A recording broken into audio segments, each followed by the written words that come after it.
The woman who founded Father's Day was a renegade, great-granddaughter says. The late Sonora Smart Dodd launched the celebration of dads in 1910 in her hometown of Spokane, Washington. As a result, she is the one responsible for those annual gifts that run the gamut from embarrassingly silly-looking neckties to kids' finger paintings crafted with so much love by those tiny hands that they can bring a tear to the eye of even the most stoic father. It's a tradition Dodd decided to start as she sat in a Spokane church on Mother's Day 1909, listening to a sermon about, what else? Mother's Day. And it bugged her, Dodd's great-granddaughter. Betsy Roddy told the Associated Press in 2017. She thought, well, why isn't there a Father's Day? Dodd and her 5 younger brothers, after all, had been raised by their father after their mother died in childbirth in 1898.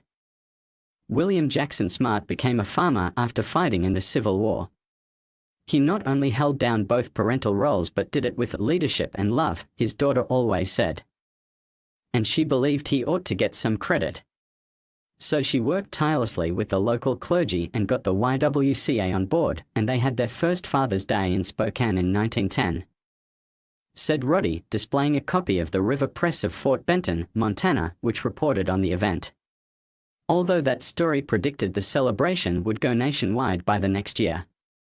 Father's Day was slow to catch on. So much so that Dodd spent the next 62 years lobbying everyone from presidents to retailers for support. Finally, in 1972, President Richard Nixon declared the third Sunday of June a federal holiday honoring dads. Dodd, who died at age 96 in 1978, had lived to see her dream come true. A Renaissance woman, the mother of Father's Day was a painter, poet and businesswoman, running a funeral home with her husband while raising the couple's only son. A future father named Jack.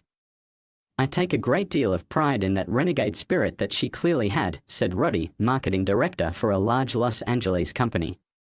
Dodd's great-granddaughter inherited some of that spirit herself. Raised in Washington, D.C., she earned a bachelor's degree in English from Penn State before heading to Europe for several years of backpacking between studies at Vienna's Webster University, where she earned a master's degree in international business. Moving to Los Angeles decades ago, she found her niche here in marketing and stayed, eventually moving into a craftsman-style home on the city's west side, where she lives with her 2 dogs. The only child of an only child and recently widowed after 24 years of marriage, Roddy never had children of her own. That not only leaves her with the title of great-granddaughter of Father's Day but also assures she is the last direct descendant of the holiday's creator. Although she's always been well aware of that legacy, she's never talked about it publicly until now. She began to get more involved after MyHeritage.com, the company that helps people trace family histories. Asked if she knew her family's story. Learning that she did, MyHeritage dug up historical documents about Dodd that Roddy says even she and her mother didn't know existed. They are considering eventually turning over some of their artifacts to a museum. As a child, Roddy said, she loved her great-grandmother deeply, visited her every year and treasures the poems, books and notes she gave her, including one welcoming her to the world on the year she was born.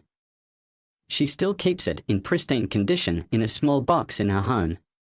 Still, as a child, Roddy says, she took Father's Day largely for granted, concluding the elaborate celebration, including the special card for her great-grandmother, was just something her family did. Even as an adult, she's generally kept quiet about being the ultimate Father's Day insider, leaving it to her mother to spread the word. But no more. It's time for me to pick up the baton and carry it proudly, she says with a smile. I'm the last direct descendant. The legacy is here, which is an honor.